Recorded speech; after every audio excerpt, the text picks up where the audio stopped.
Hello, I'm meteorologist Alex Gibbs with the National Weather Service in Atlanta. This is the weekly webinar for June 19th, 2014. As of 11 a.m. Eastern Daylight Time on Thursday, June 19th, you can see that the southeast United States is under the influence of high pressure. This typical summertime pattern will lead to hot days and afternoon thunderstorms, much like we have experienced the last couple of days. As of 11 a.m. on Thursday morning, June 19th, you can see that we are in a deep summer pattern in the southeastern United States.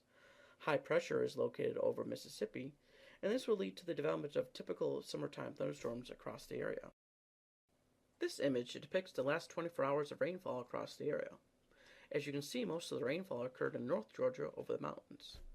Most of the thunderstorms yesterday were contained to this area and are expected to do the same thing today.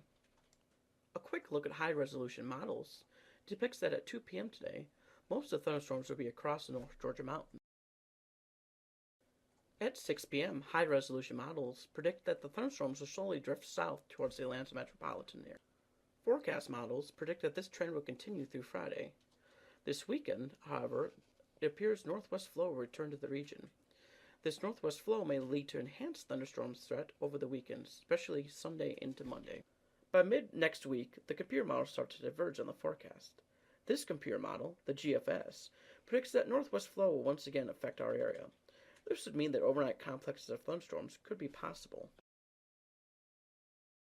This is the European model for mid-next week. As you can see, this is a vastly different solution than the GFS.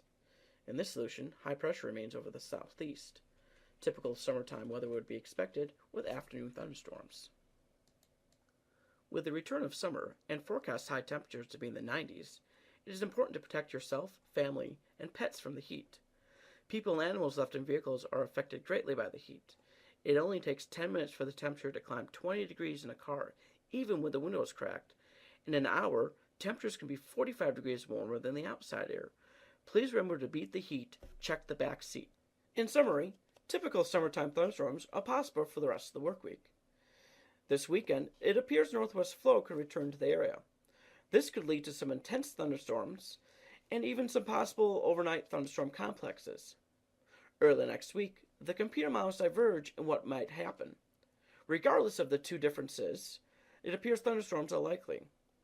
Some of the thunderstorms throughout the next week could approach severe levels with damaging winds, large hail, heavy rain, and frequent lightning.